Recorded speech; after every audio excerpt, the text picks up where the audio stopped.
मागवला असा देखील सवाल त्यांनी केलाय।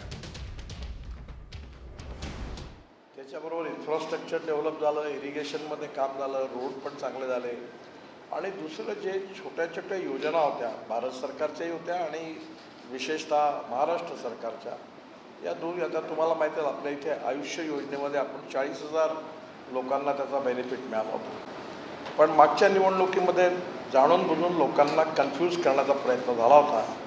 यावेळी लोकांच्या मनातला गैरसमज दूर झाला आणि ते पॉझिटिव्ह होत हे महायुतीला मिळालं आणि त्याच्यामुळे हा परिणाम साध्य झाला। मी आपल्याकडे बघतो। भारतीय जनता पार्टीला मिळालेलं अभूतपूर्व यश हा आमच्या आनंदाचा समाधानाचा विषय आहे। यामध्ये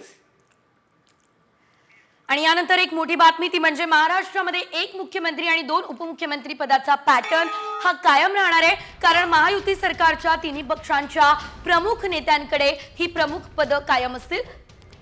भाजप महायुतीचा मुख्यमंत्री पदाचा चेहरा हा भाजपचाच असेल, तर शिवसेना आणि राष्ट्रवादी काँग्रेस यांचा सत्तेत योग्य सन्मान त्यांना दिला जाणार असल्याचं देखील कळतंय।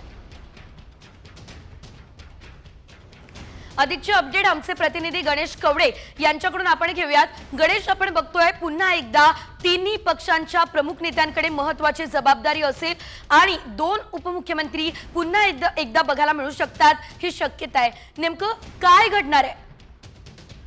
नक्कीच जर आता बघितलं असेल तर निकाल जवळपास आहे तो सर्वत्र लागलेला आहे आणि यामध्ये भाजप सर्वात मोठा पक्ष आहे आणि भाजपला मुख्यमंत्री आहे तो बनला जाईल। मात्र दोन्ही पक्षातील प्रमुख नेते आहेत यांना देखील आहे ते उपमुख्यमंत्री बनवलं जाईल अशी देखील एक चर्चा सुरू झालेली आहे। त्यामुळे एकनाथ शिंदे आणि अजित पवार यांना उपमुख्यमंत्री देऊन भाजपचा मुख्यमंत्री होईल असंच आहे। आणि त्याचबरोबर एकनाथ शिंदे आणि अजित पवार यांच्या गटातील नेत्यांचा योग्य तो मान आणि सन्मान आहे तो योग्यरित्या केला जाईल अशी देखील एक विश्वासनीय सूत्रांकडून माहिती मिळते। त्यामुळे नेमकी मुख्यमंत्री पदाची माळ आता कोणाच्या गळ्यात पडते हे देखील पाहणं गरजेचं आहे। निश्चितच धन्यवाद गणेश दिलेल्या सर्व सविस्तर अपडेटसाठी। तिन्ही पक्षांच्या प्रमुख नेत्यांकडे प्रमुख पद असणार असं यावेळेस कळतंय।